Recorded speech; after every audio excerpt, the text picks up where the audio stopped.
My name is Brandon. My city is Accra, and I'm going to be answering the three questions.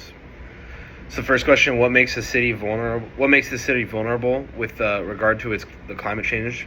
I'd say Accra is very vulnerable because of the low lying coastal city facing sea level rise, and because of it's so close and so low to the sea, the coastal erosion is very high, and there's frequent flooding and because of the rapid urbanization, there's not great drainage, and the city constantly is under flooding threats, and it's eroding because of this poor drainage management.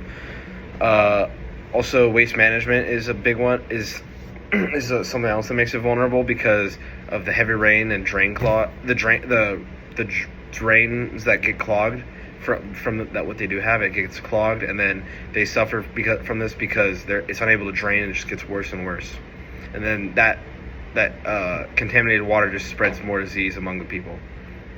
For the second question, what might happen to the city in the future if it contains business as usual and they don't do anything to increase its resiliency? So basically, they can experience more intense and frequent floods, and this is a big problem based off what I said earlier. And loss of coastal land slowly eats away at the city over time, and there just becomes less and less space. And on top of that, the housing, it's just together, it's a big problem.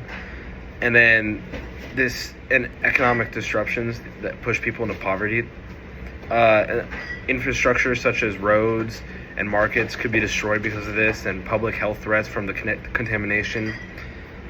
Yeah. Then the third question is: there something unique about the city's culture or history that impacts its response to climate change? So basically, Accra's strong community networks and informal economy play a major role in how it responds to climate risks. Many residents rely on informal jobs such as street vending and waste picking, and therefore, if the climate policies do succeed, that would really harm a lot of the community there and the economy. The city's traditional leadership structures and community-based decision-making also influence how climate projects are accepted and implementing, making local participation essential for resilience efforts.